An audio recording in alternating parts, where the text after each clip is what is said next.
Elle jette du jus sur le pare-brise d'une voiture dans le parking.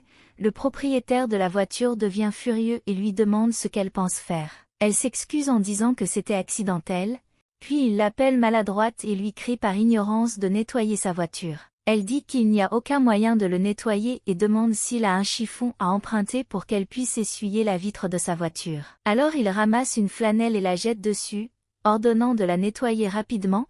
À ce moment la femme dans la voiture lève ses lunettes avec l'intention de lui montrer les ecchymoses, alors la fille réfléchie commence à nettoyer. Pendant ce temps, il crie de partir bientôt car il est pressé, la fille fait le tour de la voiture et à ce moment la femme fait des gestes avec sa main pour demander de l'aide, elle est à l'agonie ne sachant pas quoi faire.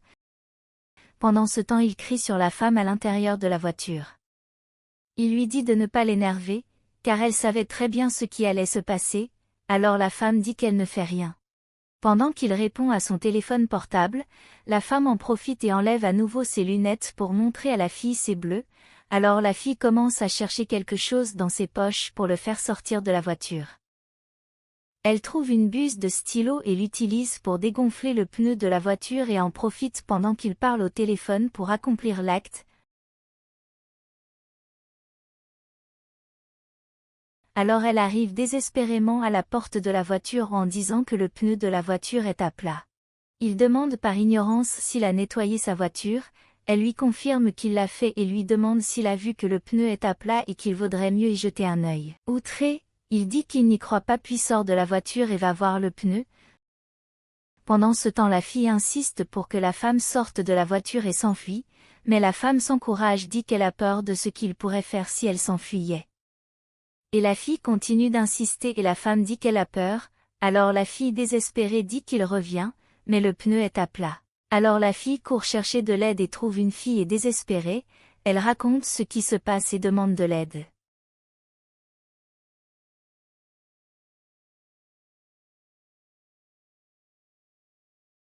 La fille demande alors comment elle sait que la femme a besoin d'aide, la fille dit que son visage est tout meurtri. La fille regarde vers la voiture en secouant la tête, tandis que la fille continue d'insister pour aider la femme.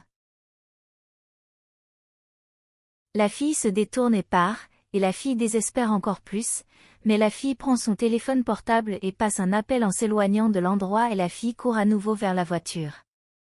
En arrivant à la voiture, elle demande s'il a vu que le pneu est à plat et il lui dit de sortir de là et reprend son téléphone portable, ferme la portière de la voiture et part et la femme la remercie d'avoir essayé de l'aider, et dit qu'il lui serait impossible de s'échapper et qu'il l'avait reprise. La fille dit qu'elle trouvera un moyen de le distraire et qu'elle trouvera un moyen de sortir de la voiture en courant et de se cacher. À ce moment-là, la fille prend son portefeuille et crie « Garçon merci pour ton portefeuille » et s'enfuit et il court après elle en l'appelant un enfant. À ce moment-là, la femme sort de la voiture et court se cacher.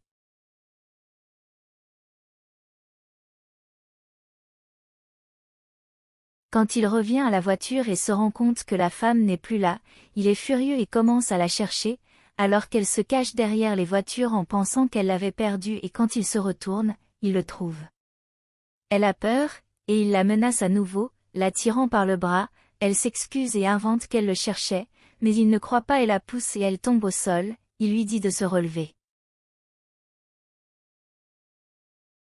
Mais la fille arrive avec un manche à balai et le frappe dans le dos, il tourne autour de la flamme du garçon manqué et demande son portefeuille et lui prend le manche à balai des mains et la pousse en la renversant aussi. Et il menace de la frapper en soulevant le manche du balai, mais à ce moment une policière tient le manche l'empêchant de la frapper. Puis il dit qu'elle a volé son portefeuille, mais le policier dit qu'il n'a pas le droit de frapper un mineur juste parce qu'elle a volé son portefeuille. Alors il essaie de justifier que c'est elle qui l'a frappé en premier, le policier lui demande si c'est vrai et elle dit oui, mais qu'elle l'a frappé parce qu'il frappe sa femme. À ce moment, la fille à qui elle avait demandé de l'aide vient vers lui avant de dire qu'elle pouvait l'arrêter car c'est lui qu'il cherchait. La fille confirme que oui, et qu'il regarde le visage de la femme pour voir comment elle va. Le policier s'approche de la femme qui est au sol et l'aide à ralentir, puis la fille dit de regarder l'état dans lequel elle était, enlève ses lunettes. L'accusé dit qu'il s'agit d'un malentendu, et prend son portefeuille, prétendant être policier lui aussi et que sa femme était tombée dans la salle de bain le matin. La fille dit qu'elle ne croit pas qu'elle défendra son mari dans cet état, Tu es toute violette à cause des coups et pense que ça tombe dans la salle de bain, alors la fille demande à la police de l'arrêter à ce moment-là. Le policier dit que la femme devra aider et que sans son témoignage, à ce moment-là, l'homme dit au policier qu'ils sont collègues et qu'ils ne font pas ce genre de choses et quand il regarde sa femme, elle crie que ça suffit et qu'elle n'en peut plus. Puis il dit que le policier n'arrive pas à croire ce petit spectacle de victime qu'elle fait là.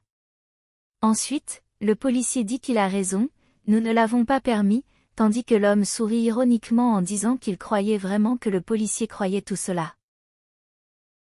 Puis le policier s'approche de lui en disant qu'il avait le droit de garder le silence et qu'il ne parlerait qu'en présence du juge, en le menottant, alors que l'homme ne croit pas qu'il est arrêté. Ensuite, le policier demande s'il pensait qu'il serait d'accord avec ce qu'il faisait, alors l'homme dit qu'il n'a pas besoin de tout cela et qu'ils peuvent parler, et offre de l'argent au policier. Alors l'homme dit qu'il a des affaires avec le policier. Indigné qu'il essaie de subordonner le policier, il dit que c'est un autre crime et l'emmène immédiatement. En ce que les deux femmes présentes à ce moment-là calment la victime et elle les remercie de l'avoir aidée, en ce que la fille dit qu'elle pensait que la fille ne les aiderait pas. Alors la fille dit qu'elle ferait quoi, jeter du jus sur le pare-brise comme elle l'a fait. Ensuite, la femme les remercie et leur dit que leur plan a très bien fonctionné. La femme ne se soumet jamais à ce genre de vie. Malheureusement il y a beaucoup d'hommes avec des attitudes similaires. Au premier signe que vous identifiez, cherchez de l'aide dès que possible et éloignez-vous.